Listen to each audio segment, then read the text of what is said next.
골로새서 4장 18절 말씀입니다. 나 바울은 친필로 문안하노니 내가 매인 것을 생각하라. 은혜가 너희에게 있을지어다. 전능하신 하나님, 우리에게 안타깝고 답답하고 두려운 일이 있었지만 믿음 안에서 승리하게 하시고 거룩한 주일에 예배하게 하심을 감사드립니다. 이 시간 예배함으로 우리의 영안이 열리게 하옵소서. 우리의 마음의 문이 활짝 열리게 하시옵소서. 누구든지 그리스도 안에 있으면 새로운 피조물이라 말씀하신 것처럼 보혈의 능력을 힘입어 감사하며 살게 하여 주옵소서. 코로나19로 인해 이렇게도 저렇게도 어렵지만 그럼에도 불구하고 객지, 외국, 군대, 병상에 있는 성도들, 가정에서 일터에서 영상으로 함께 예배하는 성도들 있습니다. 모두 평안한 삶의 주인공 되게 하여 주옵소서. 주여, 간절히 부르짖습니다. 우리나라뿐만 아니라 전 세계적으로 코로나19로 몸살을 앓고 있습니다.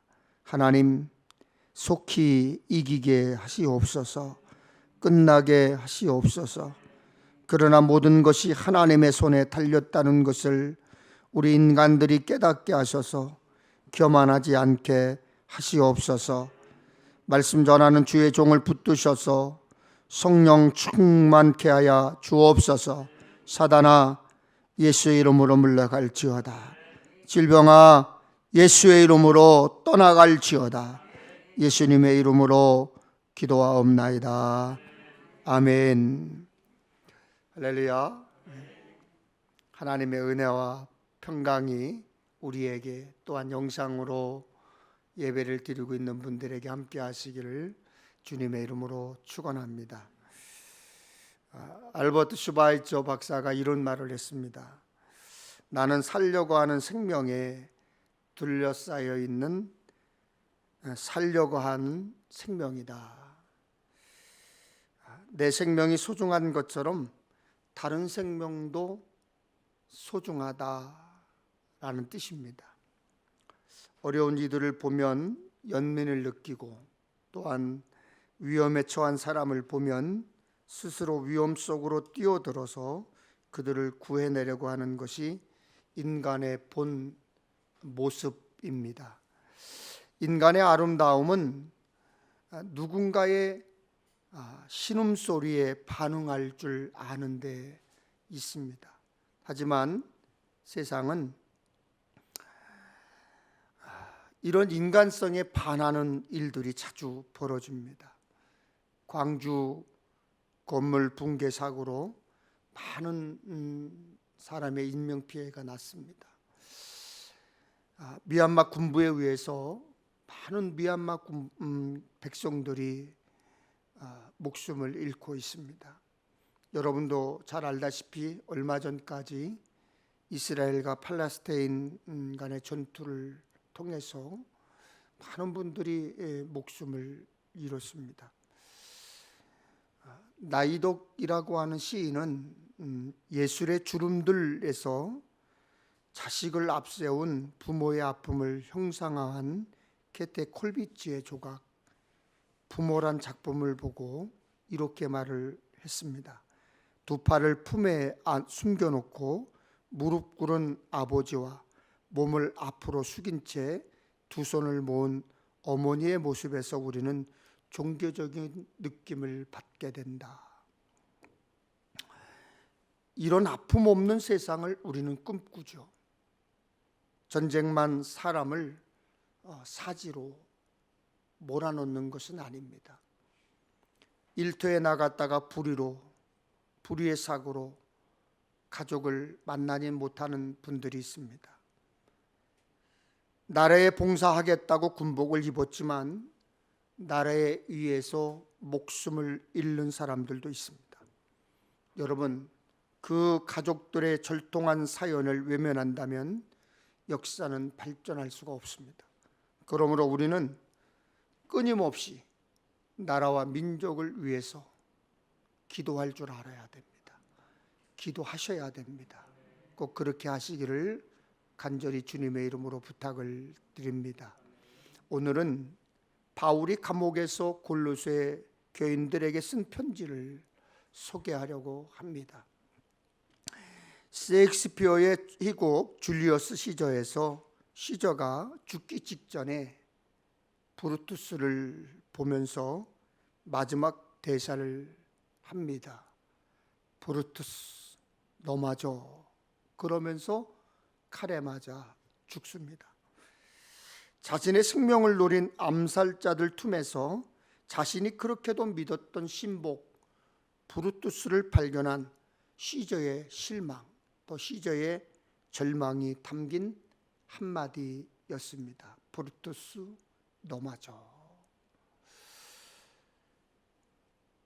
만년에 죽음이 두려워서 어두운 방을 싫어했던 독일의 문호 괴테는 창문을 열어주시오, 좀 더 밝은 빛을 이라는 마지막 말을 남겼습니다.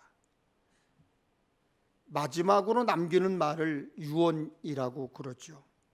한평생 살아온 사람이 사랑하는 사람에게 남기고 싶은 가장 중요한 이야기입니다. 그래서 사람들이 고인의 유언을 중요하게 여기고 오래도록 지키려고 간직하려고 합니다. 골로새서는 바울이 감옥에서 기록한 편지 글인데요, 로마 감옥에 갇혀있던 바울은 자신이 다시 세상에 나가서 복음을 전할 수 있을까? 또 나가게 된다면 언제쯤 나가게 될 수 있을지, 나가게 된다 하더라도 골로새 교회를 방문할 수 있을지 아무것도 확신할 수가 없었습니다. 그래서 바울은 골로새 교회 교인들을 향해서 유언하는 심정으로 남긴 한마디가 바로 오늘 본문 골로새서 4장 18절 말씀입니다. 나 바울은 친필로 문안하노니 내가 매인 것을 생각하라. 은혜가 너희에게 있을지어다. 쉬운 성경을 보니까 이렇게 번역되어 있습니다. 나 바울은 여러분에게 나의 친필로 이렇게 문안합니다. 내가 감옥에 갇혀 있다는 것을 잊지 마십시오. 하나님의 은혜가 여러분과 함께하기를 기도드립니다. 바울은 자신이 직접 글을 썼다는 것을 강조하고 있습니다. 자신이 직접 글을 썼다는 거예요.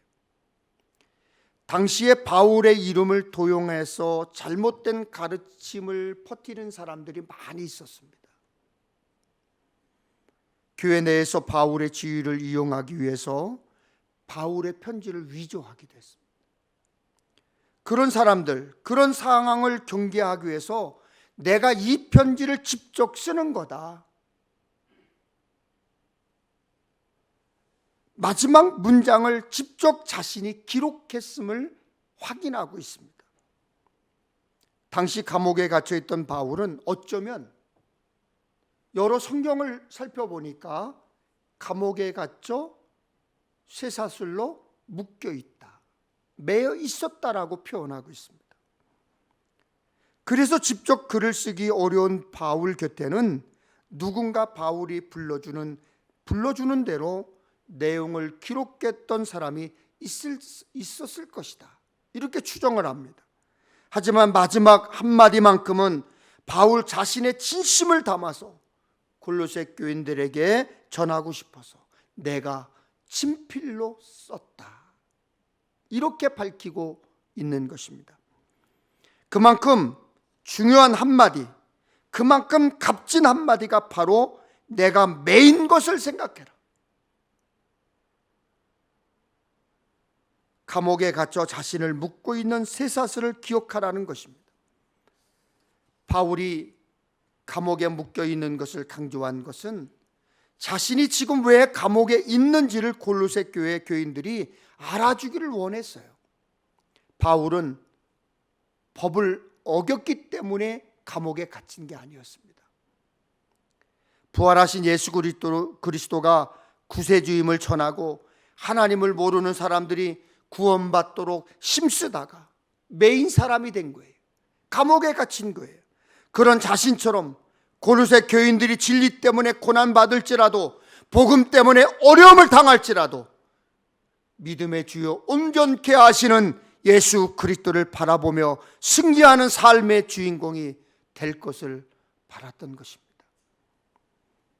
당시 골로새 교회는 여러 이단의 속임수, 다양한 거짓 진리들 때문에 어려움을 겪고 있었습니다. 바울은 골로새 교회가 거짓과 비방을 이겨내고 끝까지 복음을 지키게 하기 위해서 내가 매인 것을, 묶인 것을 생각하라. 무엇 때문에 매였느냐? 내가 무엇 때문에 감옥에 갇혔느냐? 그것을 생각하라고 하는 거예요. 예수님은 나를 따라오려거든 자기 십자가를 지고 나를 따를 것이니라고 하셨습니다. 물론 예수님을 따르고 섬기며 살기 위해서는 버려야 할 욕심과 져야 할 십자가가 있습니다. 그런데 우리는 십자가라고 말하는 것들을 가만히 들여다보면 참 우스운 것들이 많이 있어요. 왜냐하면 예수님 때문이 아니라 내 욕심 때문에 받는 고통을 십자가라고 생각하는 분들이 의외로 많습니다. 많이 먹고 밤늦게 불규칙하게 생활하고 먹는 습관 때문에 위장병이 왔어요. 그것이 어떻게 예수님 때문에 겪는 십자가입니까? 오랫동안 피운 담배로 인해서 폐가 상했다면, 오랫동안 술을 너무 많이 마셔서 생긴 병이 있다면, 방탕하고 사치스러운 소비 습관 때문에 궁핍해졌다면, 가난해졌다면 어떻게 그런 것들이 예수님을 따르기 위해 지고 가는 십자가라고 말할 수 있겠습니까? 십자가에는 두 가지가 있습니다. 복음의 십자가와 착각의 십자가입니다. 복음의 십자가는 예수 믿기 때문에 오는 어려움입니다. 착각의 십자가는 욕심과 죄 때문에 생긴 어려움입니다. 바울은 복음의 십자가를 지는 본이 되기를 원했습니다. 감옥에 갇혀 매여있는 자신을 떠올리면서 성도들이 세상에서 소망을 구하기를, 소망을 갖기를 원했습니다. 사람에게는 죽음 뒤에 영생이 있습니다. 믿으시죠? 사람은 영원한 생명, 영생을 삽니다. 우리는 죽은 뒤부터 영생을 사는 것이 아니라 지금부터 영원한 생명을 사는 거예요. 다만 죽음이라고 하는 육체의 끝을 보는 것입니다. 여러분, 예수 믿으라고, 예수 믿으면 영원한 생명을 얻고 영원히 살고 멸망치 않는 세계를 설명하면 영생이 뭐냐고 질문하는 사람이 있어요. 여러분, 영생은 믿지 않는 사람들에게 주어지는 것이 아닙니다. 하루살이는 내일을 모릅니다. 하루살이에게 내일은 특별한 의미가 없습니다. 1년살이 메뚜기는 겨울이 지나고 내년 봄에 다시 오는 새해가 무엇인지 관계없습니다. 사람은 영생을 모르면 그냥 짐승과 같은 거예요. 벌레와 같은 인생이에요. 아무것도 모르는 벌레와 같은, 하루살이와 같은 인생과 똑같은 거예요. 여러분, 우리는 멸망치 않고 영원히 살 것을 믿습니다. 영생의 소망은 예수님을 믿음으로 얻는 선물입니다. 부활과 영생의 소망이 있는 그리스도인에게는 세상의 고난과 역경이 걱정스럽지 않습니다. 절망스럽지 않습니다. 왜냐하면 천국 백성으로의 영원한 삶이 약속되어 있기 때문입니다. 영생을 모르는 사람은 유언을 하면 그러죠. 야, 열심히 살아서 돈 많이 벌어. 아니면 자녀들 다 모아놓고 형제 우애 있게 잘 살아라.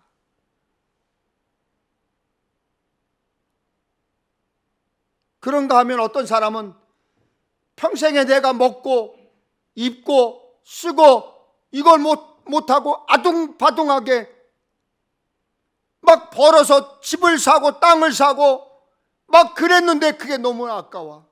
그러니까 눈도 못 감고 죽는 사람들도 있습니다.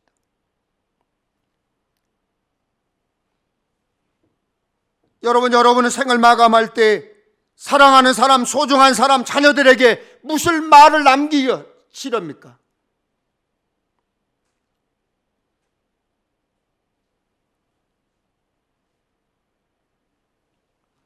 저는요, 이 설교를 준비하기 위해서 제 묘지를 갔다 왔습니다. 여러분 아시죠? 제 묘지 어디 있는지 아시죠? 불악산 쉼터 계곡 옆에 저하고 똑같은 이름, 한문까지도 똑같잖아요. 한문까지도 똑같은 사람이 묘지에 있잖아요. 저하고. 깜짝 놀랐어요. 물론 저는 아니지만 제 이름하고 너무나 똑같아서 저는 너무나 힘들 때, 어려울 때, 괴로울 때, 절망이 다가올 때 거기를 꼭 가봅니다. 가서 마음을 다짐하고 또 다짐하고. 이 설교를 준비하면서도 거길 다녀왔어요. 생이 이곳으로 끝이라면 무슨 말을 안 남겨도 상관없어요. 그러나 천국에서 다시 만날 자녀들에게 뭐라고 얘기하고 갈 겁니까? 주중에 우리 지방의 원로 장로님을 만났습니다. 경의영 장로님이신데 장로님이 자녀들에게 몇 가지 유언을 남겼다는 거예요. 그 중에 그 유언 중에 얘들아 신앙생활 잘해라. 하나님 마음에 합한 삶을 살아라. 그러셨다는 거예요.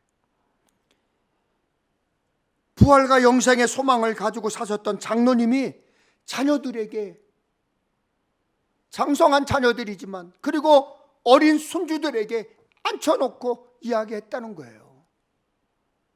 신앙생활 잘해라. 하나님 마음에 맞는 삶을 살아라. 그 이야기를 듣고 얼마나 마음이 짠하고 그러면서도 제 마음속에는 너무나 좋은 거예요. 제 마음속에는 그 경희영 장로님이 다시 보이는 거예요. 제가 장로님을 위해서 정말로 뜨겁게 기도해 주었습니다.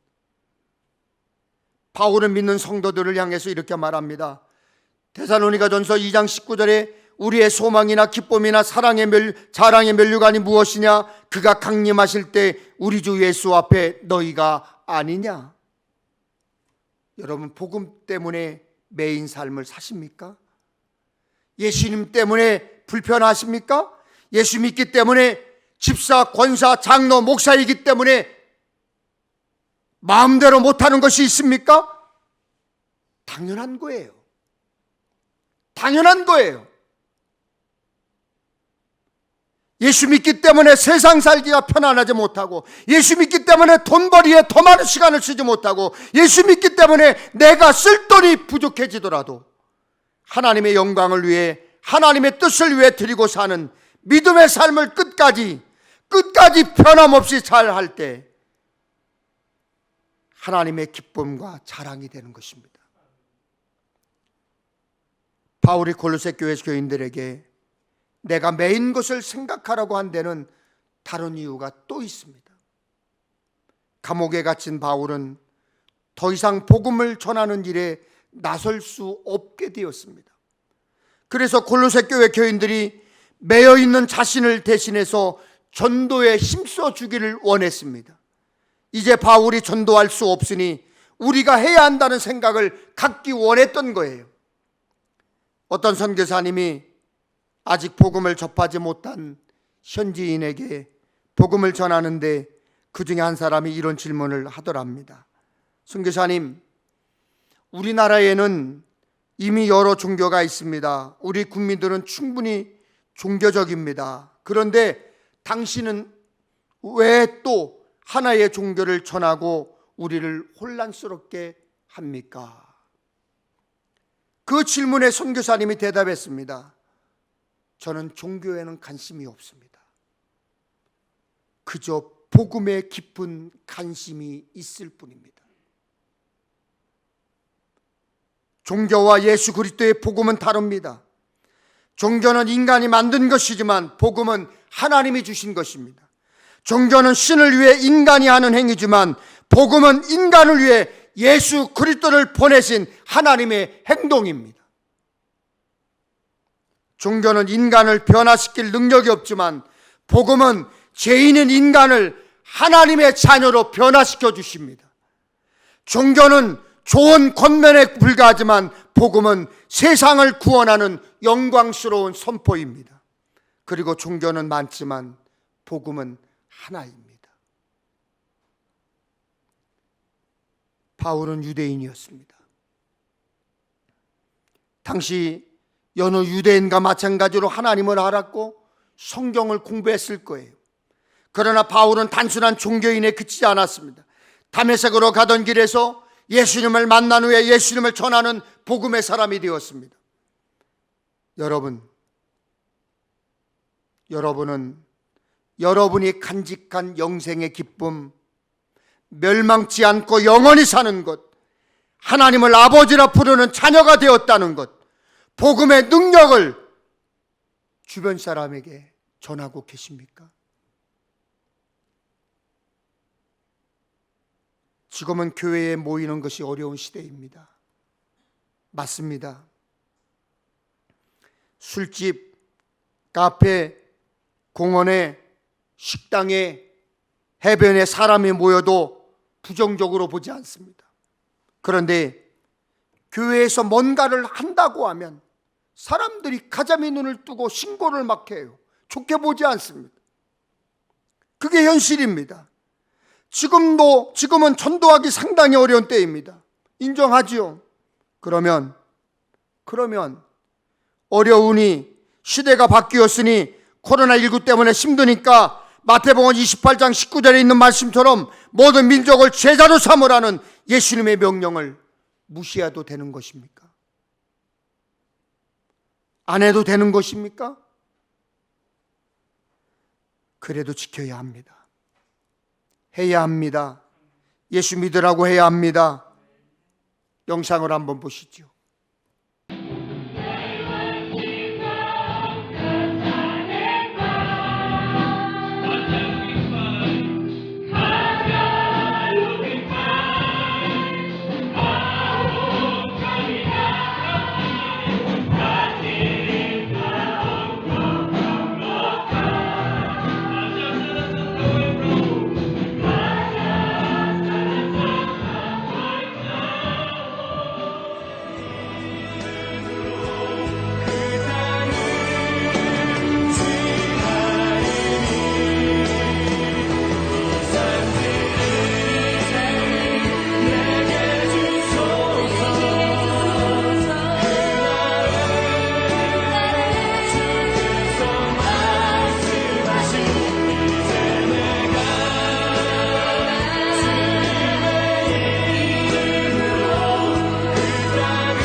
지금 여러분들이 보신 영상은 이완균 선교사님이 코로나19 시대에 태국 한야이에서 복음을 전하고 그리고 현지인들에게 예수님을 전하고 있는 모습입니다. 태국 한야이의 사정을 들어보니까 백신을 맞은 사람이 1%도 안 된다는 거예요. 여러분들이 수고해서 보내준 선교비와 마스크를 통해서 성도들을 찾아가도 한 사람만 오고 나머지 사람들을, 마을에 있는 사람들에게 10m, 20m씩 떨어지고, 그리고 그곳에서 마스크를 전달해주고, 여러분들이 헌금해준 그 돈을 가지고 쌀을 사서, 많은 쌀을 줄 수가 없으니까 1kg씩, 2kg씩 나눠서 가정마다 주는 거예요. 그러면서 복음을 전하고 현지인들에게 현지인 교회를 세워서 예배를 드리고 있는 모습을 여러분들은 보셨습니다. 요즘 심상치 않게 한국 교회가 위기라고 말하는 사람들이 있습니다.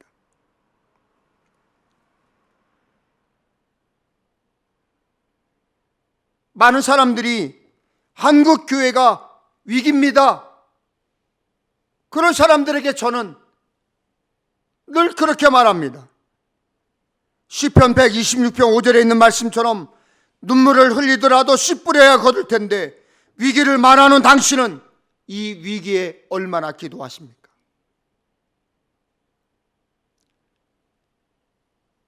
그러면 대부분 당황스러워서 그냥 다 도망가 버리고 만. 이 위기에도 복음을 전해야 하고 기도해야 합니다. 코로나19가 확산된 이후 많은 전문가들, 경제인들, 정치인들, 신학자들, 목회자들까지도 미래를 나름대로 예측합니다. 그러는 가운데 모여 예배하고 신앙생활하기 어렵다. 교회가 부흥하기 어려운 시대다. 얘기를 합니다. 그러나 바울은 감옥에 갇혀 사슬에 묶여 있음에도 불구하고 위기에서 벗어나면 어떻게 할 것인지, 위기에 갇혀 있으니 내가 전할 수 있는 골로새 교회에게 당신들이 복음을 전해야 한다고 했습니다. 이 위기에도 어렵지만 전도하려고 열심히 뛰는 성도들 여전히 있습니다. 이런 때에도 어떻게든 그리스도의 향기를 풍기려고 애쓰는 이들이 있습니다. 이럴 때 우리는 종교인인지 복음의 사람인지 점검하고 확인해야 합니다. 영어 단어 can은 조동사로 쓰이면 할 수 있다입니다. 그러나 그 can에 a나 더 간사가 붙으면 명사로 깡통이라는 단어로 쓰입니다. 연약한 우리도 마찬가지입니다. 누구와 함께 있느냐, 누구와 함께 하느냐, 어떻게 쓰임받느냐, 거기에 따라 우리의 가치가 달라집니다. 도우시는 하나님의 약속을 믿고 일하면 우리도 지금도 쓰임받을 수 있습니다. 기도하며 해보자는 이들과 함께 한다면 할 수 있습니다. 바울은 이렇게 전했습니다. 데살로니가전서 1장 5절에 이는 우리 복음이 너희에게 말로만 이른 것이 아니라 또한 능력과 성령과 큰 확신으로 된 것임이라. 복음은 말로만 이루어진 것이 아닙니다. 그러므로 말로만 전하는 게 전도나 선교가 아닙니다. 복음은 하나님의 능력입니다. 성령의 도우심이 있고 믿는 이들의 확신이 있다면 지금도 복음을 전할 수가 있습니다. 예수님이 제자들에게 하신 마지막 말씀입니다. 사도행전 1장 8절에 오직 성령이 너희에게 임하시면 너희가 권능을 받고 예루살렘과 온 유대와 사마리아와 땅 끝까지 이르러 내 증인이 되리라 말씀하셨습니다. 오늘 여기에, 오늘 우리에게 가정에서 동영상으로 예배드리는 분들에게 성령께서 동일하게 역사하심을 믿습니다. 성령의 능력을 심으면 우리를 통해 믿음의 씨앗이 곳곳에 뿌려질 줄로 믿습니다. 골로새서 2장 1절 말씀을 보면 골로새 교회를 향한 바울의 사랑이 얼마나 깊었는지 알 수 있습니다. 내가 무릇 내 육신의 얼굴을 보지 못한 자들을 위하여 얼마나 힘쓰는지를 너희가 알기를 원하노라. 그만큼 관심을 가졌고 사랑했던 골로새 교회 성도들에게 바울은 편지를 마치면서 이렇게 인사했습니다. 은혜가 너희에게 있을지어다.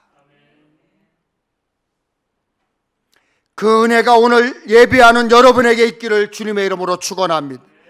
어려운 시대에 믿음 지키며 전함에 사는 것 어렵습니다. 복음 전하는 일, 예수 냄새, 예수 향기 풍기는 것 어렵습니다. 그러나 최선을 다해야 합니다. 비누나 샴푸, 향수를 사용하면 향기가 납니다. 우리가 그리스도인이라면 다른 사람에게 예수 믿으라고 소리치지 않아도 내게서 그리스도의 향기가 날 것입니다. 그 향기를 내야 합니다. 복음 전하는 일, 예수 향기를 풍기는 일에 최선을 다해야 합니다. 그러면 하나님의 은혜가 임할 것입니다. 여러분에게 다시 한번 선포합니다. 주님의 은혜가 영원히 있을지어다. 기도하겠습니다. 전능하신 하나님, 감사합니다. 힘들고 어려운 세상살이지만 하나님의 은혜를 맛보며 사는 믿음의 증인들 되게 하여 주옵소서. 그리스도의 향기를 품기는, 그리스도의 향내를 나는 그리스도인으로 승리하게 하여 주옵소서. 예수 그리스도 이름으로 기도하옵나이다. 아멘. 김학원 장로님 아들 요셉이가 이제 완전히 귀국을 했습니다. 공부 다 마치고, 그리고 필리핀 마닐라에서 직장 생활을 하다가 한국으로 직장을 잡고 회사를 잡고 완전히 귀국을 했습니다. 격리 다 끝났고요. 격리 다 끝났습니다. 다 끝났고 이제 오늘 이제 예배를 나왔는데, 우리 요셉이를 위해서도 이제 서울로 가는데요. 아주 감사해요. 잘 됐어요. 여러분 기도 많이 해주시고, 제가 며칠 전에 문자 넣어드린 것처럼 기도하는 부모 밑에는 망하는 자식 없습니다. 믿으시죠? 기도하는 부모 밑에는 망하는 자식 없어요. 뭐 여러분 멀리 찾을 필요 없어요. 배중관 목사를 보면 알잖아요. 기도하는 부모 밑에는 절대로 망하는 자식 없으니까 여러분 기도하는 부모가 돼야 돼요. 기도하지 않고 자식 잘못된다고 안 된다고 그러시면 안 됩니다. 기도 많이 하세요. 또 우리 장로님 보시면 자녀들이 잘 되고 있습니다. 아주 잘 될 거예요. 그냥 오늘도 와서 그냥 와가지고 그냥 어쩔 줄 모르고, 그냥 저도 그랬지만 요셉이가 저를 꼭 껴안아요. 제가 옛날에는 껴안아줬는데 이제는 제가 안겨야 되는 거예요. 근데 얼마나 따뜻했는지 몰라요. 그렇게 되기를 축원합니다. 또 우리 감사하게 사실은 이분을 우리 이용희 권사님, 우리 정유종 권사님이 늘 얘기하셨던 분이에요. 늘 얘기하셨던 분인데, 좀 동영상으로 예배 드리는 분들도 좀 나오셔서 함께 어울리고 이렇게 얼굴을 좀 보셨으면 좋겠는데요. 우리 아파트에 삽니다. 동강 아파트 사시는데 최연아 자매님이신데요. 우리와 함께 신앙생활을 하겠습니다라고 하셔서 지난 수요일 날 등록을 하셨습니다. 여러분들이 만나셔서 나가실 때, 인사하실 때 그냥 안녕하세요 그렇게만 하지 마시고, 나는 장로 누구입니다, 권사 누구입니다, 집사 누구입니다, 이렇게 말씀을 한 4주 정도는 하셔야 될 거예요. 4주 정도는 그래야 익숙해져요. 4주 정도, 저는 배종관 목사입니다 이렇게, 또 저는 장로 누구입니다 이렇게 해서 한 4주 정도 하면 익숙해지고, 또 함께 제가 그랬어요. 우리 교회처럼 뭐 작은 교회인데 더군다나 코로나 때문에 제대로 모이지도 못하는 교회에 뭐하러 오셨습니까? 제가 그랬어요. 설교도 잘 못하고 별 볼 일 없는 목사인데 한 가지 자랑한다고 그랬어요. 제가 사람은 좋다고 그랬어요. 제가 맞죠? 네, 저 하나는 진짜 좋아요. 목사는 참 좋아요. 요새봐 그렇지? 네. 네. 저는 정말 좋지요. 네. 네. 설교는 별 볼 일 없고 뭐 그래요. 네. 사람만큼은 저는 참 좋습니다. 여러분이 인정하는 만큼 저도 또 인정해요. 제가 사람 좋다는 것을. 그러니까 그것만 얘기했어요. 사람만 좋습니다. 그랬습니다. 네, 오셨어요. 함께 예배를 드렸는데 제가 기도해 드리겠습니다. 하나님 아버지 감사합니다. 최연아 자매 가까이 살면서도 함께 만나지 못했고 또 신앙생활도 하지 못했습니다. 그런데 성령께서 역사하셔서 신앙생활을 해야 되겠다. 예수의 마음을 부어주셔서 감사합니다. 그 가운데 우리 평택 엘림교회를 생각하시고 정하셔서 우리 교회에 등록하셔서 함께 신앙생활할 수 있도록 마음에 성령을 부어주시고 말씀을 부어주시고 뜨거운 마음을 주셔서 감사합니다. 처음에는 어색하고 잘 적응이 안 되고 어떻게 해야 되는지 잘 모르겠지만 하나님께서 지혜와 명철을 주셔서 한 가지 한 가지 잘 풀어낼 수 있도록 하나님 지혜 주시옵소서. 또 사랑하는 우리 성도들은 찾아가 만나고 교회를 소개하고 예수님을 소개하고 자신들의 신앙을 간증하는 교제가 있게 하여 주시옵소서. 저들의 삶, 저들의 가정, 저들의 남편, 자녀들까지도 하나님 책임져 주시고 일터까지도 책임져 주시옵소서. 예수님의 이름으로 축복 기도하옵나이다. 아멘. 감사합니다.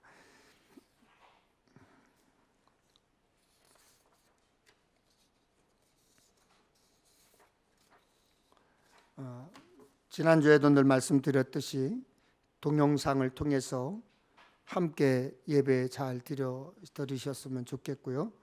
백신 때가 되면 꼭 맞으세요. 꼭 빨리 맞으셔야 예배도 정상적으로 드릴 수가 있고 그렇습니다. 저도 딱 때가 되면 바로 가서 주사를 맞도록 그렇게 하겠습니다.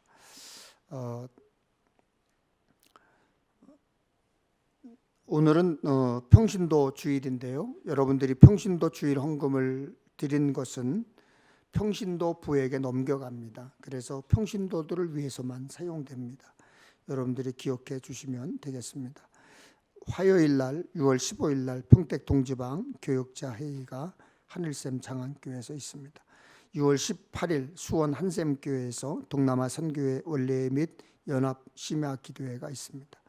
6월 25일 날은 경기원의 감리사 협의회가 광명 지방에서 있습니다. 6월 27일 주일날 오후 4시에 깊은교회에서 평택 동지방 남선교회와 장로회 개색회가 있습니다. 6월 29일 날 열림교회, 서울의 열림교회에서 우리 지방에 수련 목회자가 4분이 계신데 4분을 위해서 수련 목회자 지도 목사 세미나를 다녀오게 됩니다. 이거는 감리사가 꼭 가야 되는 법입니다. 그렇기 때문에 꼭 다녀오도록 그렇게 하겠습니다. 한 가지 더 부탁드리는 것은 코로나가 오늘도 보니까 500명대예요. 여러분들이 조심하셔야 돼요. 그냥 좀 줄어들었으니까 백신을 맞았으니까 아닙니다. 백신 맞으신 분들도 조심하세요. 마스크 쓰시고 꼭 손 잘 하시고 그렇게 하셔서 될 수 있으면 많은 무리들이 있는 곳에 가지 마시고 그렇게 조심하시면 되겠습니다. 그렇게 해주시면 너무나 고맙겠습니다. 다 같이 일어나셔서 축도함으로 모든 예배를 마치겠습니다. 내가 너희 조상들에게 준 땅에서 너희가 거주하면서 내 백성이 되고 나는 너희 하나님이 되리라. 하나님이 우리와 함께하는 하늘 축복을 받는 하늘 백성답게 세워 주시옵소서. 오늘 귀한 예배를 드리고 말씀을 받고 기도하며 담대히 세상으로 나갑니다. 저들을 붙들어 주셔서 배후에서 방패가 되어주시고 보호자가 되어주셔서 저들의 가는 길이 평안할 수 있도록 험산 줄령을 믿음으로 뛰어넘을 수 있도록 하나님 역사해 주시옵소서.